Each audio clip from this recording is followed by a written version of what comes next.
colocado bom dia, né, para vocês. Infelizmente eu não vou conseguir estar ao vivo aí com vocês dando aula, mas eu vou deixar já gravado aqui para vocês, né. Vai ser uma revisão de todo o assunto dado até agora, né. Então eu vou fazer essa revisão começando com a aula 1, que foi Introdução à Microinformática. Essa aula a gente falou sobre introdução à computação, evolução dos computadores, hardwares e softwares, né. Então, tem um ponto bem importante lá na apresentação que vocês vão ter que fazer, que é falar um pouco sobre hardwares e softwares. Então, já vou iniciar a revisão de tudo. Então, primeiramente, a gente abordou o que é um computador, né? Onde surgiu e o que é informática, né? Então, o computador é algo que computa, né? E a gente falou um pouco sobre antes dos computadores modernos, como era que funcionava. Então, era utilizado para uma profissão, aquela pessoa que fazia cálculos, né? Um calculador, né? Então, esse era o termo utilizado. Aí, com o passar dos tempos, né, surgiu esse conceito, né? O computador é uma máquina que processa dados orientados por um conjunto de instruções e destinada a produzir resultados, com o mínimo de intervenção humana. O computador foi criado com o propósito de proporcionar benefícios ao usuário, executar tarefas repetitivas por um longo tempo, realizar cálculos com grande velocidade no processamento e disponibilização de informações. Então, esses são os pontos essenciais para um computador. Sem isso, ele não é um computador. Então, a gente falou um pouco onde surgiu, né? A gente falou sobre o termos de contagem, né? Que no passado,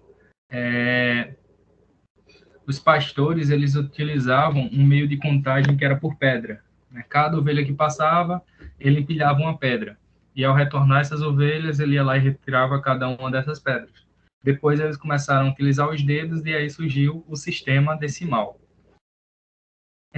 Mais para frente surgiu o ábaco, né, que é uma calculadora.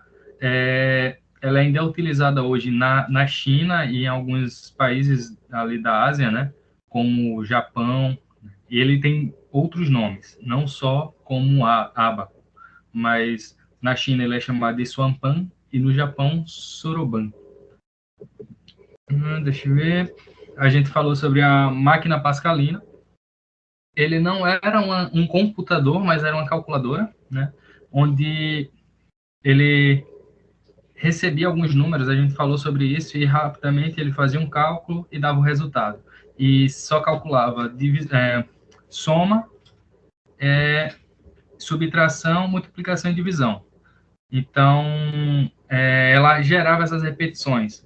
É bem interessante. A gente abordou bastante, eu mostrei no Google para vocês o que era uma máquina pascalina e tudo mais. Então, aí já foi considerado uma das primeiras calculadoras, né?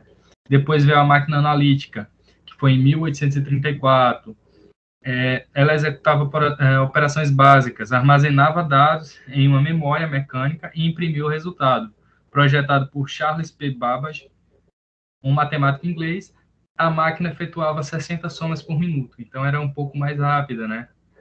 Então, vocês podem procurar também quem foi esse matemático, né? Babbage. A máquina também é conhecida como a máquina de Babbage. Então, a gente falou sobre isso. Depois falamos sobre a máquina de Turing. Alan Turing, ele foi um matemático também. Inclusive, eu falei sobre um filme que tem com Alan Turing, que é O Jogo da Imitação. É muito bom o filme. Alan Turing, ele ajudou muito contra a Segunda Guerra Mundial.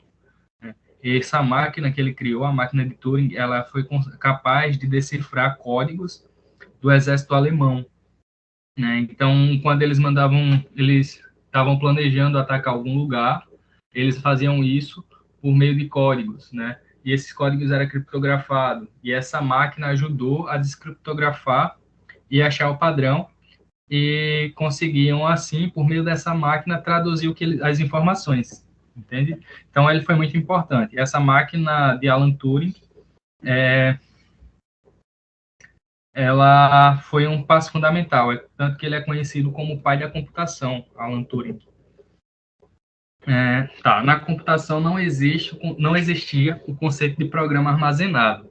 Os programas eram desenvolvidos, executados e apresentavam os resultados imediatamente, né? Isso no passado, até surgir a arquitetura de von Neumann.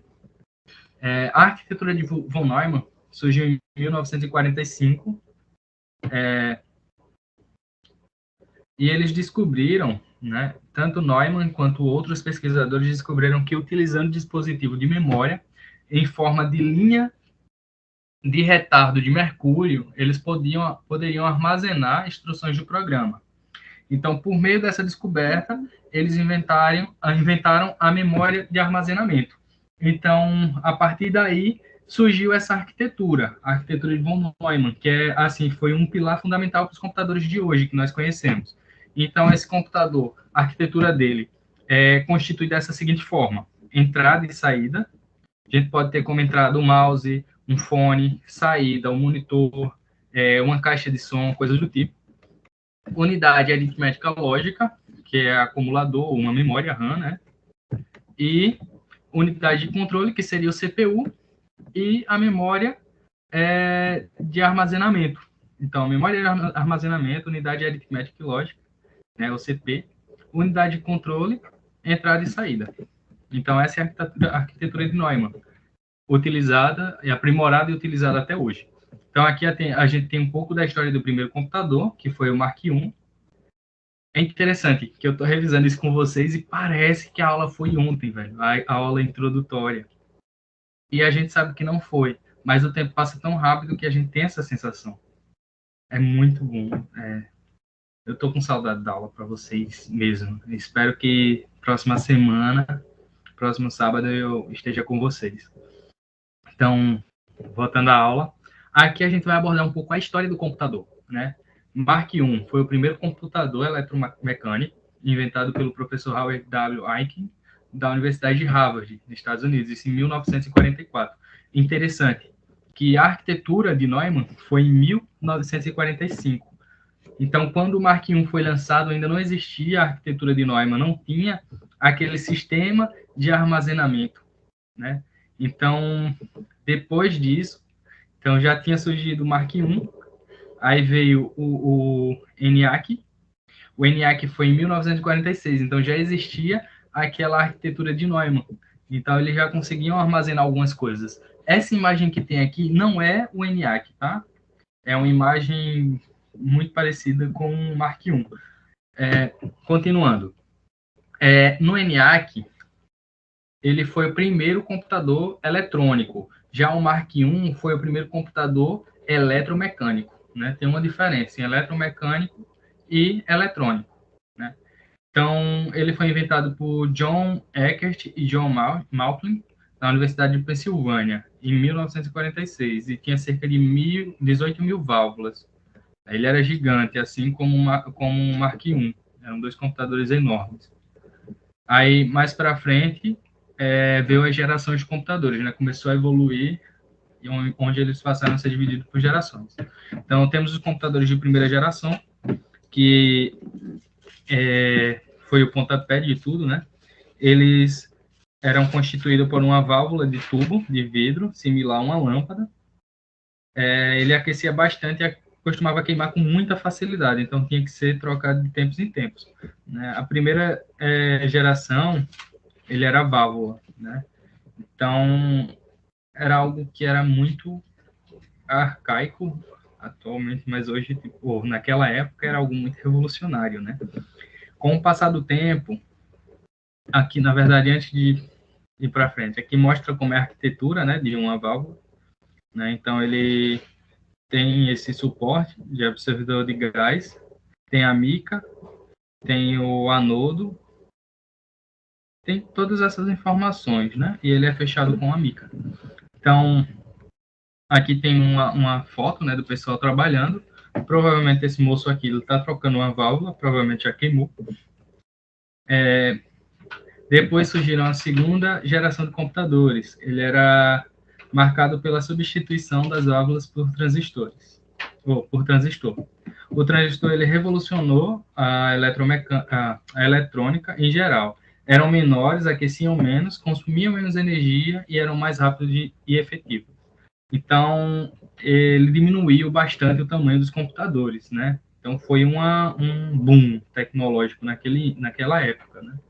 E mudar de um sistema de válvula, onde parecia uma lâmpada, para um transistor. Então, aqui eu vou até mostrar para você. Sim, antes de falar sobre transistor, teve algumas outras mudanças também, não foi só isso, né? Aqui, na segunda geração de computadores, já surgiu o conceito de CPU, memória e uma linguagem de programação, além da entrada e a saída e a entrada e a saída, né? Então, aqui a gente já vê em prática a arquitetura de von Neumann, bem mais claro, né? Ele precisava de uma unidade de processamento, precisava de uma memória, entrada e saída. E sem contar que esses computadores já começaram a utilizar uma linguagem de programação. Já que eles começavam a armazenar coisas, programas, esses programas eles precisavam ser desenvolvidos em alguma linguagem de programação. E tá, como eu disse, né, devido à mudança dos transistores e tudo mais, eles diminuíram o tamanho dos computadores.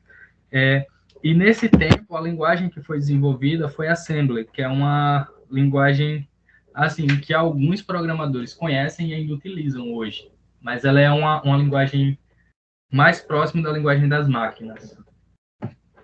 Hoje em dia nós temos as linguagens bem mais próximas da nossa, né? Bem interessante isso. Aqui a gente vê um circuito com vários transistores, né? Então a gente vê o quanto eles estavam menores. Tá? Aqui tem uma comparação, né? Transistores versus válvulas, as válvulas gigantes, os transistores bem pequenininhos. Tá? Aqui é uma imagem do computador já antigo. Mesmo eles sendo menores, ainda eles continuavam muito grandes, né? E agora a gente chegou na terceira geração de computadores, onde uma gigante do ramo computacional, a IBM, fez muito do seu nome, né? E, na verdade, ela fez desde a segunda geração, a IBM. Ela era muito à frente, né? Aí, na terceira geração de computadores, ela é marcada pelos circuitos integrados, feito de silício, né? Inclusive, tem até um filme conhecido como, se não me engano, Piratas do Vale do Silício, que conta a história do surgimento e tudo mais da Apple. Tá. Nessa terceira geração também é conhecido como microchips, né? Tipo a utilização dos microchips. Eles eram construídos, integrados com um grande número de transistores, o que possibilitou a construção de equipamentos menores e mais baratos, né? Então, isso aqui é um microchip, né? É um circuito integrado. Então, aqui é como ele é por fora, né? E aqui é ele já no seu computador, na placa, né? Aí aqui é o surgimento da Apple, né? Tipo, já nessa época da terceira geração de computadores. Depois a gente vai falar um pouco sobre a quarta geração, que é os computadores são reconhecidos pelo surgimento dos processadores, unidade central de processamento, os sistemas operacionais como MS-DOS, Unix, Apple's Macintosh, né? Linguagem de programação orientada a objetos, que foram desenvolvidas, como Java, C. Os discos rígidos eram utilizados como memórias secundárias, impressores matriciais e os teclados com layouts atuais, né? Então, tudo isso foi construído e desenvolvido na quarta geração de computadores, que foi entre o ano de 1977 e 1991. Aqui a gente já tem uma imagem de um computador de terceira geração, de quarta geração, né? Então, muita gente já tinha esses computadores em casa, né? Foi quando barateou, muita gente podia ter computador, porque antes dessa geração da quarta, era só empresas que tinham a geração de computador, que era a terceira geração, e antes da terceira, na segunda e na primeira, só universidades que tinham, que ainda era um objeto de pesquisa, né? E hoje nós estamos na quinta geração de computadores, né? Que são os computadores que nós temos hoje em dia, bem mais leves, mais práticos, rápidos, e também os celulares entram nessa parte de quinta geração, né? Então aqui a gente já tem processadores mais potentes, temos tecnologias RISC-CISC, disco rígido com capacidades superiores a 600 gigas. É algo bem mais evoluído, né? Se a gente for comparar, foi uma caminhada grande, da primeira geração até a geração atual. Falando um pouco de hardwares agora, aqui a gente não vai aprofundar tanto, mas aí o slide vai estar disponível para vocês tirarem dúvidas e tudo mais. E eu também vou estar disponível durante a semana para estar tirando essas dúvidas. O que é hardware? Hardware vem da junção de hard e ware, que significa parte rígida, né? Então, hardware é a parte rígida do computador, a parte física. Ela é formada por componentes eletrônicos e tudo aquilo que podemos tocar. Então, lembra da brincadeirinha lá, né? Ah, o que é hardware? É a parte do computador que a gente pode chutar, né? Só lembrando, isso é uma brincadeira. Numa prova, nunca responda isso, tá? Quando cair na prova, responda. Hardware é a parte física do computador, tá? Então, mas brincando, é tudo aquilo que você pode chutar do computador. Tá, aqui no hardware a gente vai abordar alguns pontos, como o CPU, né? Também conhecida como unidade central do processamento. Ela, como fala o nome, ela é a parte central do seu computador, né? É por meio dela que o computador vai processar tudo, desde programas, desde softwares, até mesmo fazer um hardware pegar. É por meio dessa peça do CPU que vai fazer o seu computador rodar tudo certinho. Ele atua como o cérebro do sistema. Ele processa e analisa todas as informações que entram e saem do computador. E a velocidade do processador ela é medida por hertz, né? Então, hertz também é conhecido como clock do microcomputador. Então, quanto mais hertz, mais rápido ele é. Atualmente, a gente pode ver processadores com até 4 hertz, né? O 4, como eu posso falar? Hertz por hora, tipo, não é nem por hora, é bem mais rápido que isso, né? Então, mas o que eu quero dizer aqui é isso, quanto mais hertz, mais rápido o seu computador é. Então, se você comprar um computador com um processador de 2.3 Hz, ele vai ser um computador lento, o processador dele vai ser lento, tá? Então, fiquem atentos a isso também. O que mais? Tá, memória. Da mesma forma que o cérebro humano, o computador também possui uma memória, onde são armazenadas as informações enquanto ele está ligado. A memória de um computador pode ser dividida em memória primária e memória secundária, né? Então, existem dois tipos de memória. Vamos ver aqui um pouco sobre a memória primária, né? A memória primária, ela tem um acesso rápido e direto. O espaço de armazenamento dela é reduzido se comparado com a memória secundária.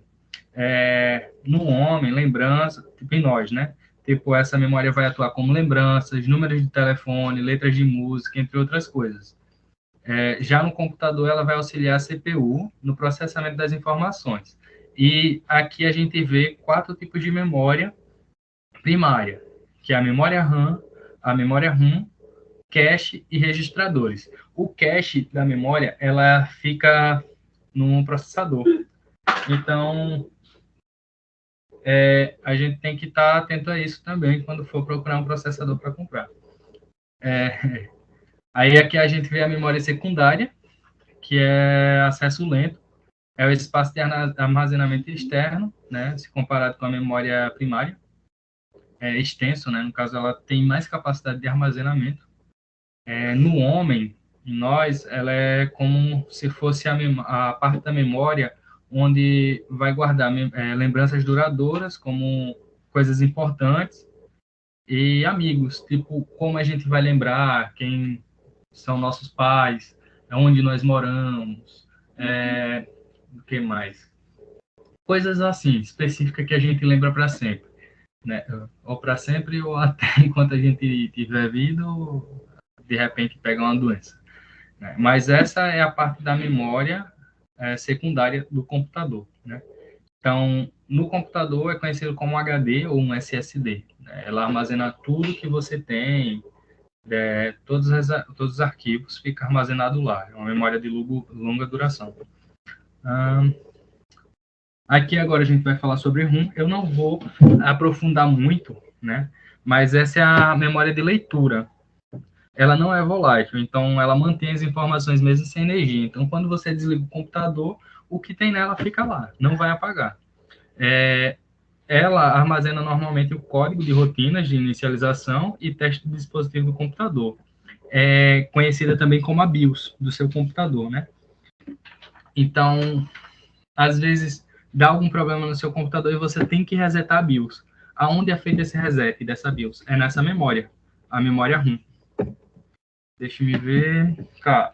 Depois, a gente agora vai falar um pouco sobre a memória RAM, né? Memória de acesso aleatório. Ela também é volátil. Então, toda vez que você desliga o computador, ela perde as informações, né? Ela apaga tudo que tem. Quando você liga, ela vai iniciar e vai adquirir novas informações.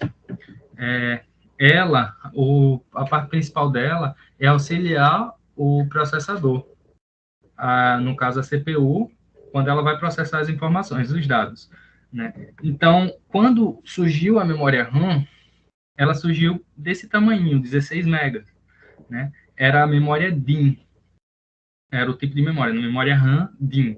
Depois surgiu os tipos de memória DDR, né? Na DDR, ela já começou a ter um pouco mais de memória, né? Então, ela já tinha capacidade para 256 MB. Surgiu logo depois a DDR2, a DDR3, atualmente a gente está com a DDR4. Tem rumores de que a próxima geração de processadores da Intel que surgir, elas já vão surgir com capacidade para memória DDR5. Vai ser uma memória bem mais potente, né? Então, hoje em dia, nós temos memórias DDR4 de até 16 GB. Então, já está bem evoluído. Ainda sobre hardware, vamos falar sobre esse tipo de memória, que é a memória flash. Né? Essa memória é um cartão de memória, um pendrive, um HD externo, um SSD também externo, né? E elas são memórias não voláteis, então quando você desliga o computador, ela ainda continua com o que tiver armazenado, e ela é utilizada muito para guardar informações pessoais, né? Então, às vezes você quer salvar suas fotos, não quer deixar no seu computador, porque você quer levar para vários lugares. Passa tudo para o pendrive, músicas também. Aonde você chegar, você colocar o seu pendrive, ela vai executar. Mas tem que ter cuidado para de repente o seu pendrive não ficar corrompido, né, ou adquirir vírus ou coisa do tipo. Aqui a gente tem a unidade de disco, conhecida como HD, né, que é a memória secundária, que é responsável por armazenar informações como programas, aplicações, né, aplicativos, jogos, fotos, vídeos, música, tudo que você baixar no seu computador vai ficar armazenado no seu HD, na sua unidade de disco rígido. Vamos falar agora sobre hardwares de entrada, né? Temos alguns dispositivos aqui como mouse, teclado, câmera, microfone, tudo isso é dispositivos de entrada. Existem outros, como um CD, um DVD, então, pendrive, todos esses são dispositivos de entrada, né? Eles vão mandar informações para dentro do seu computador. Aqui agora a gente tem alguns dispositivos de saída, que são fones, são alto-falantes, monitor, impressora, o que mais? Eu acho que isso, né? São dispositivos de entrada ou de saída de vídeo. Né? Por meio desses dispositivos, o seu computador vai passar informações. Pronto, falei sobre hardware, agora vamos para os softwares. Softwares é a parte lógica do seu computador, tudo aquilo que você não pode chutar, mas você pode xingar. Brincadeira, gente. Software é a parte lógica do computador, né? Software nós conhecemos como programas, alguns tipos de programas, né? Então, aqui, para ser mais específico, ele fala, é um conjunto de dados e operações realizados pelo equipamento computacional. É um conjunto de processos que informam ao computador como produzir resposta a uma tarefa. É tudo aquilo que entendemos por recursos funcionais lógicos, toda a parte não física do computador. Então, aqui tem alguns exemplos, né? Sistema operacional é um software, né? Ele é um software desenvolvido para controlar operações e operar. Ele é um sistema, é um software desenvolvido para controle e operação do computador. Tem como função principal controlar diversos dispositivos do computador e servir de comunicação intermediária. Então, às vezes, se você instala o sistema operacional, só que ele está corrompido, ele vai dar interferência no seu hardware. Tipo, às vezes o mouse vai bugar, ou ele não vai reconhecer o mouse, não vai reconhecer o teclado, às vezes vai dar algum problema com alguma outra peça, vai ficar pesado, lento. Então, assim, o software, o sistema operacional, ele é responsável pela comunicação entre hardwares e softwares. É bem interessante isso, né?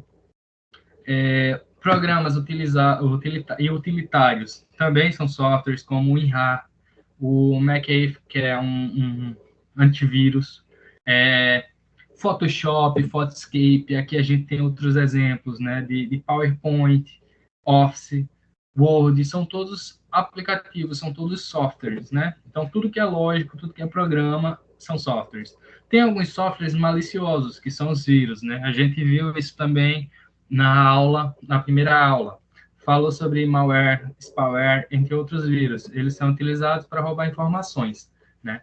Claro que vai ficar alguma dúvida, porque vocês não vão lembrar de tudo, mas, como eu disse, durante a semana eu vou estar aqui para auxiliar vocês e tirar essas dúvidas. Continuando aqui, segunda aula. Vamos lá. Na segunda aula, a gente viu sobre sistema operacional. Foi Windows e internet, a gente viu, né? Então, o que é? A gente falou sobre arquitetura computacional, falou sobre Microsoft e falou sobre internet. Então, sobre arquitetura computacional, a arquitetura que é utilizada até hoje é a de Neumann, não tem para onde correr. Na computação, não existia, como eu falei, conceito de programa armazenado até Neumann desenvolver isso, né? Como ele desenvolveu? Ele e outros pesquisadores descobriram que por meio de uma fita, cadê? Programa desenvolvido, resultados apresentados, tá. Desenvolveu contribuição importante para a mecânica quântica, teoria, tá, aqui está falando um pouco sobre Neumann, né? Cadê? Projeto estrutura operacional, sistema computacional, requisitos necessários para que... Tá. Por meio de uma fitazinha de silício, mercúrio. Um material que eles conseguiam armazenar informações por meio de uma fita fina. Por meio dessa fita, eles começaram a desenvolver isso, né, a memória do computador. Aí, falando sobre uma arquitetura computacional, é o projeto da estrutura operacional de um sistema computacional. Requisitos necessários para que um computador funcione. O computador realiza uma série de operações com base nos valores recebidos e armazenados. Então, a arquitetura forma a estrutura de uma construção e o computador disponibiliza dispositivo capaz de receber uma entrada e retornar uma saída. Juntando a arquitetura em computação, é a técnica de projetar e construir computadores. Então, isso é arquitetura computacional, né? Uma técnica de projetar e construir computadores. E Neumann, ele tinha uma capacidade fora do normal, né? Ele era um homem muito inteligente.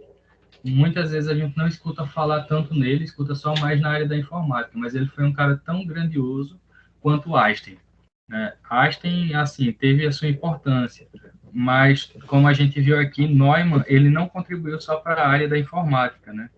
Ele foi um importante, fez contribuições importantes para a área de mecânica quântica, e tanto na área de teoria dos conjuntos, economia, matemática, o cara era muito inteligente, né? Então, deixando um pouco a arquitetura de lado, vamos falar sobre o sistema computacional. Aqui mostra mais ou menos como funciona. Então, primeiro a gente precisa de um projetista do sistema operacional, né? Que ele vai estudar hardware do computador. Aí a gente aqui depois tem o programador, que vai ajudar a desenvolver o sistema operacional, juntamente com o projetista. vai fazer o sistema operacional se comunicar com os utilitários, para depois o usuário final vir e utilizar os programas e aplicativos. Mas isso tudo está ligado, né? Para o projetista desenvolver, fazer o projeto do sistema operacional, ele precisa entender como vai funcionar os hardwares do computador. E o programador ele precisa entender o sistema operacional para poder criar os utilitários. E o usuário final só vai chegar e usar os programas. Então, aqui a gente tem um comparativo de hardware e software, né? Hardware é a parte física, o conjunto de componentes eletrônicos, circuitos integrados e placas que se comunicam através de barramentos. A parte lógica, né, que é o software, o conjunto de instruções e dados processados pelos circuitos eletrônicos do hardware. Então, o software só vai funcionar graças ao hardware, né? Tá. Aqui é como funciona o computador, dispositivos de entrada, teclado, scanner, webcam, microfone. Ele vai entrar, o CPU vai se comunicar com a memória RAM. A memória BIOS é já definida para poder iniciar o computador. Aqui o computador vai acessar o CPU, memória RAM. Se tiver necessidade de armazenar alguma coisa, ele vai armazenar, senão ele vai pegar todas as informações que está aqui para poder fazer o computador funcionar e vai devolver algumas informações por meio do monitor, da caixa de som, às vezes do LED e da impressora, né? Então, tipo, essa é a arquitetura de um computador. Então, a gente tem entrada, tem saída, tem a unidade de processamento, tem a memória, que é a unidade de armazenamento, e é dessa forma. Se você for olhar a arquitetura de Neumann, que foi criada lá, que eu mostrei agora há pouco, na revisão da primeira aula, é desse jeito. Só que não tão bem desenhada assim, né? Tipo, era bem simplesona. Só que aí, com o passar do tempo, foi desenvolvido e foi aperfeiçoado, e hoje em dia ela está funcionando desse jeito. Então, seu computador, essa caixinha que você tem, ela funciona desse jeito aqui. Isso é a arquitetura dela. Continuando, vamos falar um pouco sobre o Windows 10. O sistema operacional, no caso do Windows 10, são software destinado à operação do computador. Tem como função principal controlar os diversos dispositivos do computador, servir de comunicação intermediária entre os diversos programas e o hardware, o que permite que esse possa ser executado. Então, tudo precisa estar nos conformes para que seu computador ele funcione perfeitamente. Algo interessante é que existem dois tipos de arquitetura, os de 32 e os de 64 bits, né? Então, se o seu computador é um computador mais fraco, digamos assim, com pouca memória, com pouco processador, um processador mais antigo, mais lento, e o que mais? Memória, processador, armazenamento, ele vai funcionar com a arquitetura de 32 bits. Se ele é um computador mais atual, com um processador mais potente, uma memória mais potente, ele vai funcionar com a arquitetura de 64 bits. Então, existem dois tipos de arquitetura. Tá? Aqui a gente vai falar um pouco sobre a evolução do Windows, né? Uma coisa que eu vou pedir lá no trabalho que vocês precisam fazer. Então, o Windows, quando ele surgiu, ele iniciou com o Microsoft Windows, depois veio o Windows 95, depois o Windows 98, Microsoft Windows ME, Windows XP, Windows Vista, Windows 7, Windows 8 e atualmente Windows 11, né? Tem o Windows 10, que é muito utilizado hoje em dia, mas já está surgindo aí o Windows 11. Inclusive, a gente vai ter uma palestra só focando nessa parte, para vocês terem uma noção mais do que é o Windows 11, como ele vai vir, qual o diferencial dele para o Windows 10. Né? Então, todos esses Windows foram criados pela Microsoft, né? O Windows 10, tanto o Windows 10 quanto os outros, foram criados por Bill Gates e Paul Allen. Windows vem do inglês, significa janelas. O Windows 10 chegou no mercado em 2015, então já é bem antigo, né? Mesmo assim, ainda está sendo muito utilizado. Demorou bastante para ser criado o Windows 11. Ele tem como proposta unificar produtos da Microsoft em uma única plataforma. Então, se você tem conta no Xbox, em outras plataformas da Microsoft, você consegue vincular tudo no seu computador. Ele tem um navegador, já vem com um navegador padrão, que é o Edge. Ele substituiu o Explorer. A Microsoft não está trabalhando mais com o Explorer, eles descontinuaram porque era um navegador muito ruim mesmo, travava muito. E também ele está com um assistente de voz, que é a Cortana. O Windows, aqui tem dizendo que é a última versão, mas não é, né? Como eu falei, atualmente a gente tem o Windows 11. Sobre internet. A internet é uma rede mundial que tem como objetivo interligar computadores para fornecer ao usuário o acesso a diversas informações, por isso é chamada de rede mundial de computadores. Hoje em dia são muitos equipamentos que se ligam à internet. Quando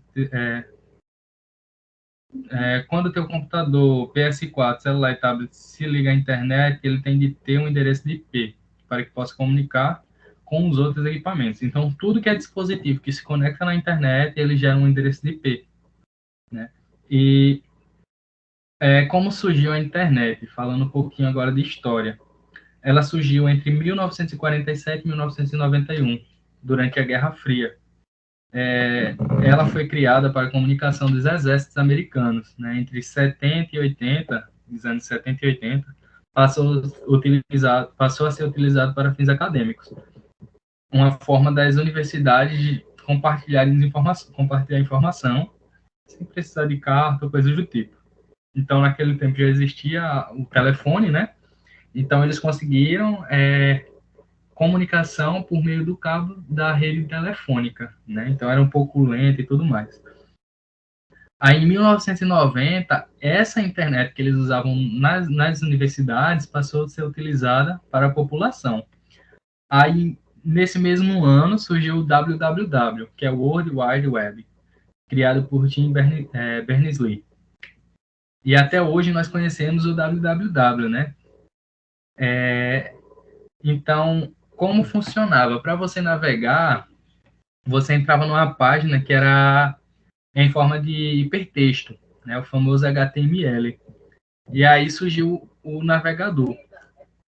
Aí esses são os meios de comunicação, né? Fibra ótica, atualmente, que é um filamento fino e flexível feito de sílica, uma matéria-prima do vidro, plástico, entre outros isolantes. A transferência acontece com um feixe de luz em uma extremidade da fibra, o qual percorre por meio de um reflexo de reflexos sucessivos, né?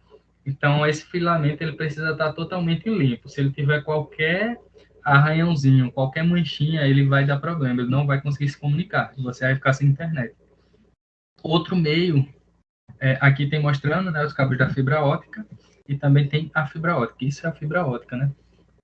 Ela é bem fininha, tem que ser totalmente lisa para essa luz chegar de uma ponta a outra.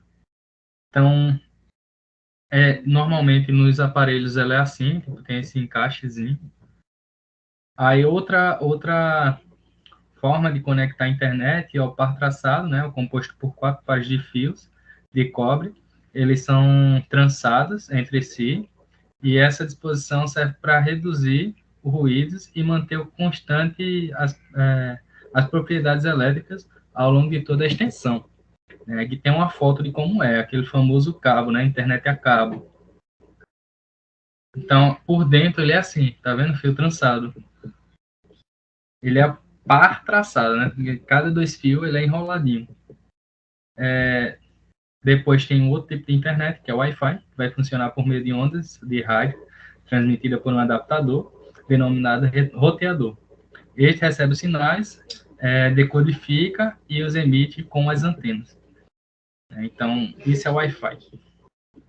O que mais? Tá, identificação de conexão. Como identificar o tipo de conexão? Então, para identificar o aparelho em rede por endereço, temos dois, o IP e o MAC. O IP é a identificação da rede atribuída a cada aparelho conectado a ela e ao IP. E o IP pode mudar. Esse endereço de IP, ele não é um endereço fixo. Ele pode sofrer alterações. O MAC já é um endereço que cada aparelho tem, tipo, e não muda. A partir do momento que você compra um computador, um celular, ou um notebook, o que for, pode ser o PlayStation, o que for, ele vem com o endereço MAC. E esse endereço ele não muda de jeito nenhum, né? Esse endereço é o que a rede vai usar para manter o seu registro e saber que existe aquele aparelho para se conectar à internet. Aí aqui a gente tem dois tipos de conexão, né? O IPv4 e o IPv6. O IPv4 ele é 4 octotes, né? E o IPv6 ele é com 16 octotes. Então, eles são quatro quadradinhos desses com uma sequência. Então, o primeiro quadrado, três números, o segundo, três números, o terceiro, dois números e o quarto, dois números. Já esse outro aqui é uma sequência de quatro números, quatro sequências, né? Por que surgiu o IPv6, o IPv4 e o IPv6, né? Isso a gente vai mais na frente. Isso é como funciona a internet no mundo, tá vendo? Tipo, a gente é conectado por cabos, não tem pra onde correr. Tem um cabo circulando o mundo todo, tipo, indo em várias direções, para a gente poder se conectar. E é isso.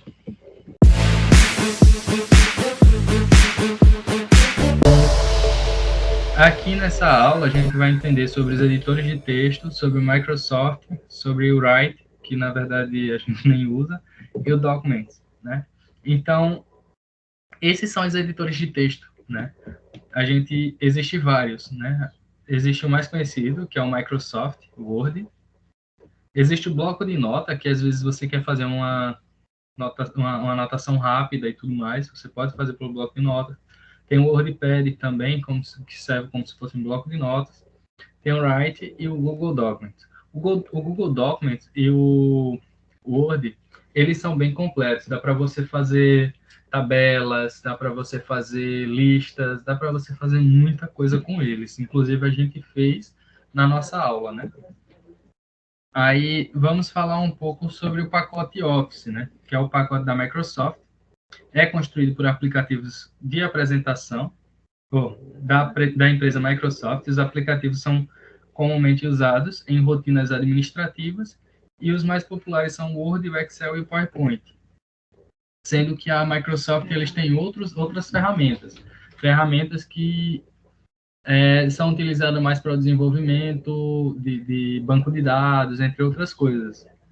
Existe também o Google Docs, né, que é a mesma coisa do pacote Office, só que do Google, né? Aí aqui as mais utilizadas são os documentos, planilhas e slides, né? E tem também o LibreOffice, né? Esse aqui que eu falei para vocês. Ele é totalmente gratuito, só que muita gente não utiliza, não conhece, nem coisa do tipo. O Write é o Documents, o Word deles. O Calc é como se fosse o Excel deles, né? E o Impress é apresentações, é o PowerPoint. Tá, vamos falar um pouco sobre os editores na prática, né? Isso aqui a gente fez uma prática com vocês de como funciona o Excel, o Excel não, o Word. A gente fez algumas coisas, como um texto, criou um texto com um título, grifou determinadas partes do texto, adicionou imagens por meio de link, adicionou imagem por meio de upload, né, pegando da sua própria biblioteca, do seu próprio computador, adicionou imagens por meio da web, vídeo, a gente viu muita coisa nessa parte. Então, sobre o Word é isso, né? Algo bem rápido. A gente vai falar agora sobre o Excel. O Excel ele foi dividido em duas aulas, né? A básica, que foi só a introdução, para vocês terem uma noção do Excel. Deixa eu abrir aqui. Que foi para vocês terem uma noção da ferramenta, como funciona, tudo mais. Depois a gente fez um exercício, a gente falou sobre o que são planilhas, né, que são folhas de cálculos, a gente falou sobre o conjunto de linhas e colunas, falou sobre registrar informações por meio dessa planilha. Lembrando, é um software para cálculos, ele manipula linhas e colunas, né? Existem três ferramentas O Excel, o Microsoft Excel, tem o Calc e tem o Planilhas do Google. Falou também sobre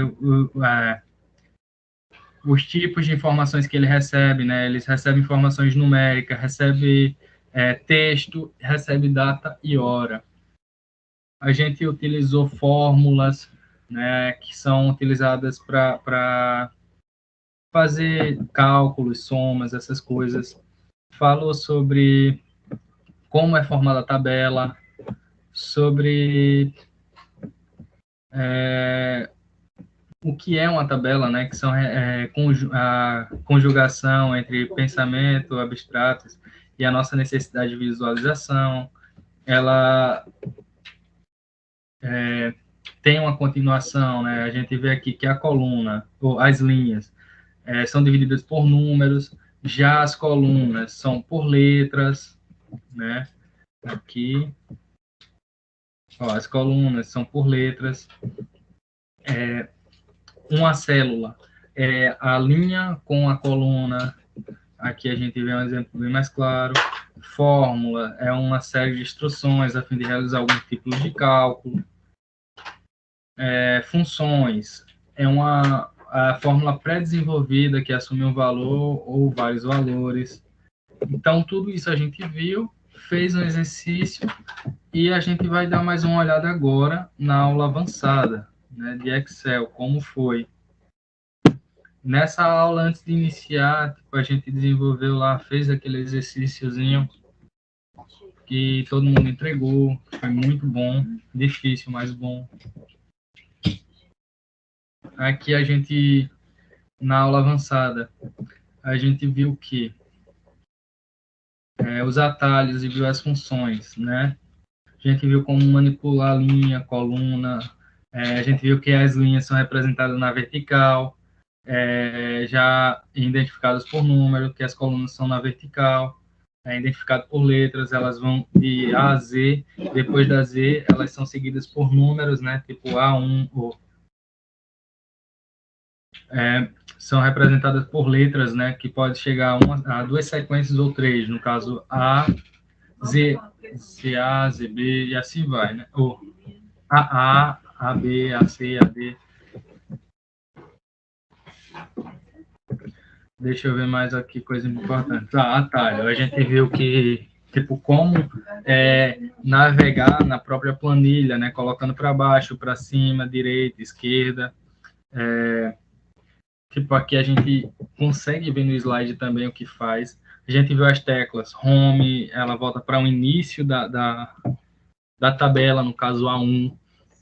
Ctrl Home, ela vai, no caso Home, ela vai para a célula na coluna A. E Ctrl Home, ela vai para A1.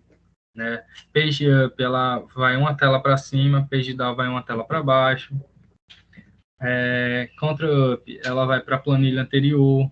Ctrl Page Down, ela vai para a planilha, para a próxima planilha, Ctrl para o lado. Isso, lembrando, que é no Excel. No Word ela não vai. Isso é no Excel. No planilhas do Google ela não vai, tá? Ela não funciona, só funciona no Word.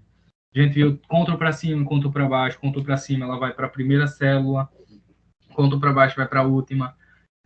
Tab, ela avança uma célula à direita. No caso, é isso mesmo. Shift Tab, ela retrocede uma célula à esquerda. Enter, você tem que dar 2 Enter no Documentos para ela avançar uma célula para baixo. Se for no Excel, ela já vai. Funções, o que é uma função? É uma função soma, média, SE e const. A gente usou isso no exercício. Vocês podem dar uma olhada no exercício para essas dúvidas. Podem assistir a última aula para ver... a última aula não, né? A aula de Excel para dar uma revisada. A gente viu soma, né? Que é a função soma, ela permite somar o conteúdo de duas ou mais células e especialmente especialmente útil para séries de células, né? Então, a gente fez o exercício lá da média dos alunos utilizando soma. A gente somou as médias, somou as notas, deu uma média.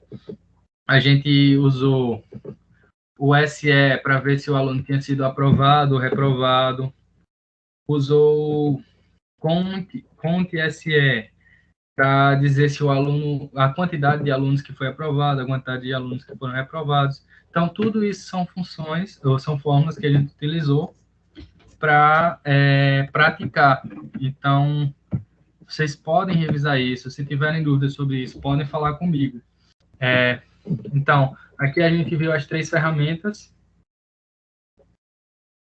que é utilizada, viu que é um slide, né, tipo, o significado de slide, viu o Microsoft PowerPoint, o Impress e o Google Apresentações.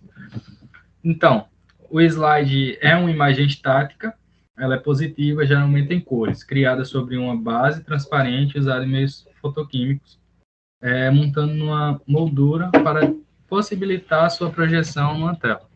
Por analogia, o termo também é utilizado para designar outro tipo de apresentação de imagens estática como desenvolvidas no PowerPoint e em outros softwares semelhantes. Essas são as ferramentas utilizadas, né, para criar um slide, né? A gente tem o PowerPoint da Microsoft, tem o Impress e tem o Google Apresentações. O slide via software, as apresentações de PowerPoint, Impress e apresentações funcionam como apresentações de slide para transmitir uma mensagem ou uma história. Você a divide em slide. Considere cada slide como uma tela em branco para as imagens e palavras que ajudarão a contar sua história. Então, vocês vão pegar o slide, vai ser uma tela em branco, né? Você vai definir um tema. Jogou o tema lá. Coloque o tema que você se acha bem, que você acha que vai ficar legal na sua apresentação. Definiu o tema, você vai chegar lá e vai colocar uma imagem. Tipo, vamos lá, hardware. Hardware é a parte física do computador, né? Então, eu jogo uma imagem lá de peças de computadores. Joguei. Cria um título, hardware.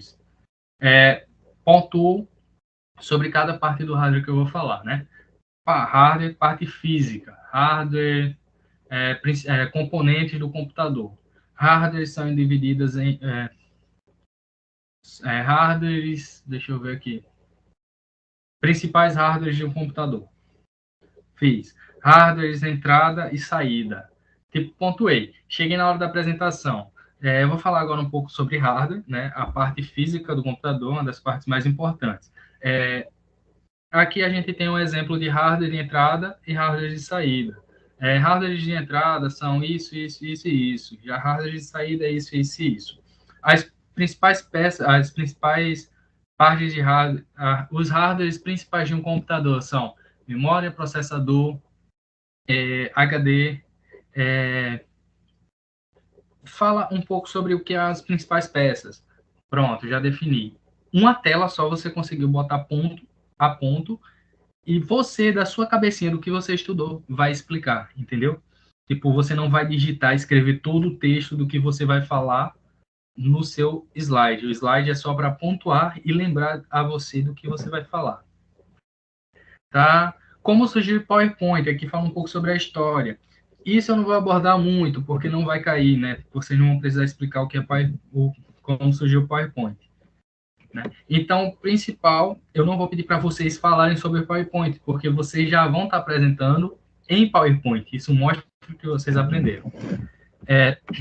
E por último, e muito importante, a gente vai falar sobre cidadania digital e segurança. Esse foi o tema da última aula que eu dei. Porque isso é muito importante e eu quero que vocês coloquem no slide. Porque eu quero que vocês não só aprendam a utilizar um computador, a saber como funciona um computador, mas eu quero que vocês sejam pessoas boas utilizando o computador, pessoas que vão saber utilizar o computador com empatia, saber utilizar o computador para o bem, para o crescimento pessoal de vocês e para ajudar no crescimento de outras pessoas. Então, é muito importante nessa parte, a conduta ética online. Vocês precisam ter boa conduta. Vocês precisam tomar cuidado com os dados e privacidade de vocês. Outra coisa, segurança. Né? Então, esses são os 3 pontos. Então, vocês precisam ser inteligentes, atentos, fortes, gentis e corajosos. ao mexer no computador. Condutas éticas online. Compartilhe com cuidado, seja inteligente na internet, não caiam em armadilhas, fiquem atentos na internet. Protejam seus segredos e sejam fortes. É legal ser gentil, lembrem-se disso. Seja gentil na internet. Primeira dica seja uma presença positiva na internet, assim como na vida real. Então, lembre-se de que suas informações na internet, como fotos, comentários ou mensagens, podem ficar online para sempre. Então, tomem muito cuidado com o que vocês vão compartilhar, com fotos que vocês vão postar, com textos que vocês vão botar. Não sejam hates, tá? Pense antes de postar. É importantíssimo isso. Sempre que vocês forem postar alguma coisa, pense e repense. Isso é legal que eu vou postar, daqui a um tempo eu vou gostar disso que eu estou postando. Não reajam a postagens, foto ou comentários, e não compartilhem informações falsas, fake news. Cuidado, não compartilhem uma coisa que vocês não sabem se realmente é verdade. Busque a fonte, pesquise para ver se está ok, se aquilo está dentro da realidade, se aquilo é verdadeiro. Tá? Outra, dica 3. Proteja os seus segredos. Não compartilhe seu endereço, e-mail, número de telefone, senha, nome do usuário, documentos escolares com estranhos. Se você não conhece uma pessoa, não compartilhe suas informações com ela, tá? Isso é importantíssimo. Antes, a internet era um lugar sem lei, né? Tipo, não tinha lei, mas hoje em dia já não é mais assim. A gente tem leis, principalmente para compactuar com ódio, essas coisas, não podem, tá? Golpes e seguranças, eu falei com vocês sobre isso, está muito recente, que a gente precisa tomar muito cuidado, a gente citou alguns exemplos de golpes e tudo mais, né? Como eu falei, golpe é uma tentativa desonesta de ganhar dinheiro ou algo de valor enganando pessoas. Clickbait, a gente falou sobre você clicar e direcionar para outro lugar. Phishing é uma tentativa de enganar, induzir pessoas compartilhando dados de login ou outras informações pessoais na internet. Catfish, criar identidade ou conta falsificada de serviços de redes sociais para enganar outras pessoas. Não compartilhe, não compactuem com isso, cuidado. Spearfish é um golpe de phishing em que o invasor ataca a vítima com uma precisão. Então, ele sabe o que ele quer, ele vai lá, ataca e pum, já era, o prejuízo é grande. Sejam inteligentes, né? Pense bastante antes de compartilhar qualquer coisa com alguém, entenda as consequências do compartilhamento, mantenham informações confidenciais em segredo, não salvem suas senhas em lugares que vocês não são os donos. Tipo, computador da escola, o computador da onde for, não sendo o seu, não salve senha. Não caia em armadilha, saiba a diferença entre verdadeiro e falso. Entenda o que é phishing e como informá-lo. Sim, a gente deu exemplos de sites que se passam por sites de promoção, essas coisas, para aplicar golpe, né? Cuidado. Deixa eu ver. Forte. Proteja seus segredos, né? Proteja informações importantes como responsabilidade. Crie senhas únicas e fáceis de lembrar, porém difíceis de ser hackeada, né? Contendo símbolos, números, letras maiúsculas, letras minúsculas. Essa é uma forma muito, essa é uma senha muito forte, símbolos e números, e se tiver letra maiúscula também. Gentil, isso é uma coisa fundamental na internet hoje em dia, né? Ser gentil. Ser corajoso e seja incrível na internet, tá? Esse é o joguinho, deixa eu ver aqui, eu acho que eu vou ver se eu consigo acessar o joguinho para disponibilizar o link para vocês. Então, gente, é isso, né? Essa foi a revisão de hoje.